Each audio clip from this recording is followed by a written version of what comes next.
गोजोन्थों आंनि बड'लेण्ड नांगौ इउटुब चेनेलाव नोंथांमोन गासैखौ बरायग्रोनानै लाग्रोनाय थाबाय। आं दिनै लाबोनो सानदों दिनैहाय जोंनि मोनफ्रोमबो बर' हारिनि मुभमेन्ट खालामनायावहाय गासै मानसिफोरखौ बुथुमनो थाखाय आरो गासै जे रायजो राजाफोरखौहाय ज' खालामनो थाखाय माखासे हेड हिसाबै गासैनिबो सिगां जे गावबुराफोरनावबा हेडमेनफोरनावहाय विलेज हेडमेनफोरनावहाय गासैबो इनफरमेशना थांग्रोयो। नाथाय दुखुनांथाव बाथ्रा दिनैसिमबो जोंनि जे BTR नि आन्डाराव थानाय सासेबो गावबुराफोरनो मोनसेबो जे बिसोरनो सुबिदा सुजुग सुबिदा होनायनि मोनसे प्लेन पलिसिखौ लायाखै। गामिनि समाज खुंनायावनो होन बेबायदिनो गासै जे रायजो राजानि दुखु दाहा जे केसफोरखौ समाधान खालामनाया होन बबेबा पुलिस केस समाधान खालामनाया होन बिथांमोनहा दिनैहाय समायखौनो मोना सासे गभर्नमेन्ट साख्रिनिफ्रायबो बांसिन जे बिजि बायदि बबेबा समावहाय जानो गोनां जायो माखासे गावबुराफ्रा।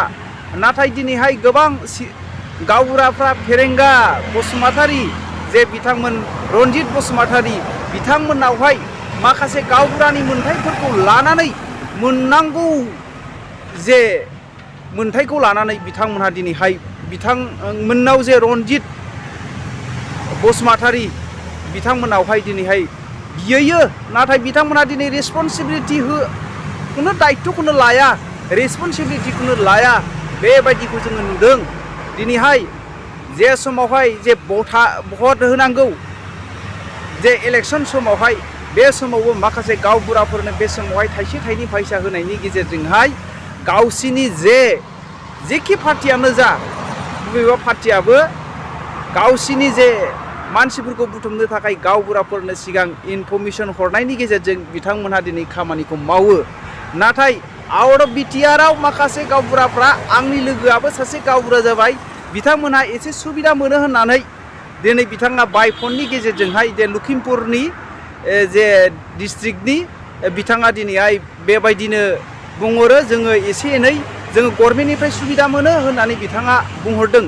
बेनि थाखायनो जोंनि BTR ओनसोलावबो बेबायदि सुजुग सुबिदाखौ होनांगौ आङो सानो। नाथाय दिनैहाय जोंनि BTR सरकारा मोनसेबो जों अनसुंथाइ होनो हायै आरो मोनसेबो जे मदद होनो हायै बेबायदि एसेब्लाबो बिथांमोननो सेलारि सिस्टेम होनाया मोजां होननानै आङो सानो। रायजो राजाफोर नोंथांमोनहा दिनै गावबुरामोनहा माबायदि गावबुराफ्रा माबायदि दुखु मोननाय फोरमायदों नोंथांमोनहा खोनासंनानै नायदो। अब्लाबो गावबुरा सन्तानि जानानै आं दिनै बुंनांगौ बाध्य जादों। बाध्यआ गावबुराफ्रा दे BTC मोनखांनायनि उनाव दिनै BTR मोनफैबाय। BTR नि समाव सरकारा गावबुराफोरनि जेनोखि मोन्थाय बे मोन्थायखौ दिनैसिम सुफुंना होआखै। जोङो होआखै नङा होदों, थाङाखै नङा थांदों। जोंनि गावबुरानि डिपार्टमेन्ट अएसए जोङो श्रीजुत रनजित बसुमतारी EM सारनाव जोङो थाङाखैना थांदों, खुनबा थांबाय, लोगो हमहैबाय, रायलायबाय। बिनि सायाव दिनैसिम बिथाङा जोंनिसिम येस आरो नो बिनि खुनु माबानो गैया, एन्सारानो गैया।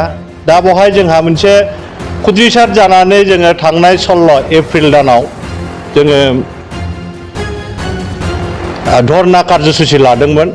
बे धरना कार्यसुचि लानायनि उनाव जोङो आरो गिबि पुनराय जोङो मेमरेन्डाम DC नि आखाइजों होदों आरो प्रमद बिथांनिसिमबो जोङो करियार जगै खुनथाम फाथायहरदों। मोनफ्रोमबो डिपार्टमेन्टआवनो जोङो फाथायहरजोबदोंमोन। खिन्थु दिनै जोंनि सोमोन्दै बा गावबुराफोरनि सोमोन्दै दिनैसिम खुनु सावरायनाय जाया। मानोना गावबुराफ्रा गोदो आन्दलन समाव गावनि जानायखौ दोनथ'नानैबाबो बन फाननानै जाग्रा जा, मागिनानै जाग्रा जा, बिथांमोननि नामखौ लानानैबाबो जोङो थाइसे करि खांनानै, थाइसे खेन्दा खांनानै जोङो बड'लेण्ड मुभमेन्टआव जोङो बयनिफ्रायबो बिनानै जोङो एफा खेन्दा सहाय होनानै जों हरदोंमोन। नाथाय आसा होदोंमोन दे सिगाङाव गावबुराफोरनो माबा मोनसे होनांगौ होननानै। खिन्थु दिनैसिम सरकार मोननै मोनथाम थांब्लाबो, हानजा मोननै मोनथाम थांब्लाबो दिनै सुफुंसारनाय होनाय जायाखै। दिनै बेखौनो दिनै 75 15 आगस्ट दिनाव जोङो फिरफिला बिरहोनायजों लोगोसे जोंनाव गोसोआव दाहा लानानै जोङो दान्दिसे बेखौनो सावरायनाय जादोंमोन दे सावरायनायाव जोङो मोनाब्ला जोंखौ जुदि सन्मानखौ होआबा जोंहा गावबुरा जानानै मा दङ फालाय जेबो ओंथि गैया दिनै बर' समाज जा गुबुन समाज जा माबा मोनसे गामियाव जुदि गामि बेंनांगौब्ला गावबुरा नङाबा जाया दिनै गावबुराफ्रासो गामिखौ बेङो गामियाव मा जादों जायाखै बेखौ मोजां गाज्रिखौ नायबिजिरनानै सुस्रांनानै होयो दिनै बर'फोरनो बिसेसकै बर'फ्रा बाद बिबादखौ जुदि लायोब्ला बिसेसकै गावबुरायानो गाहाय निथि जानानै दिनै फालिबोदों आरो लोगोसे दिनै थानाखौनो होन बा सार्केल अफिस बा डिसिखौनो होन बिथांमोननो दिनैसिम जन्म मृत्यु बिभाजों लोगोसे समाजनि खामानि मावनायाव गावबुराफोरखौ दिनैसिम नारसिमगासिनो दङ मानो होनबा दिनै गथ'फोर गोमागासिनो दङ चाइल्ड प्रटेक्शननि थाखाय आरो दिनै उन्दै उन्दै गथ'फ्रा दिनै हाबा जागासिनो दं बेफोरखौ होबथानो थाखाय रिसेन्टलि नै दाख्लैसो जोंनो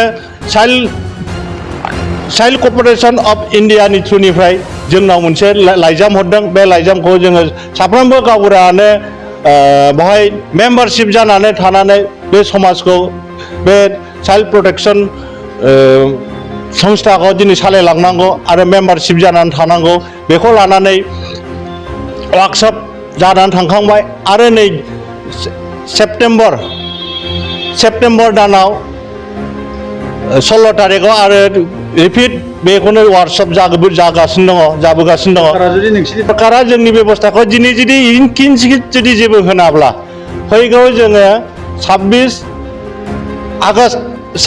आगस्टनि सिगां जोङो धर्ना कार्ज'सुचि लागोन होननानै आङो दिनै नोंसिनि बे मिडियानि थ्रुयै बुंफ्रुनाय जाबाय उदांस्रि दिनाव जोङो सरकारनावबो खावलायहरनो नागिरदों बिथांमोनहा जोंखौ जाहाथे आगोलाव जि जों दाबि खालायदोंमोन दा बेखौनो रिमाइन्डार हिसाबै जोङो दाबि खालायो जाहाथे जोंनि मोननांगौखौ आबुं खालामना होयो जों दा जयैनो गावबुरा भबनाव गासिबो गावबुराफोरखौ लोगोआव लानानै जोङो सरकारखौ खावलायहरो जों जा मोननांगौ सरकारा जेखौ होगोन जोंनो बेखौ गथायना होयो जोंनाव डिमान्डआ दङ जों जाहाथे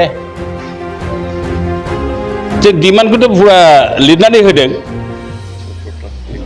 बे 317 थाखाखौ जोङो जाहाथे मोनजोबो क'क्राझार जिल्लायाव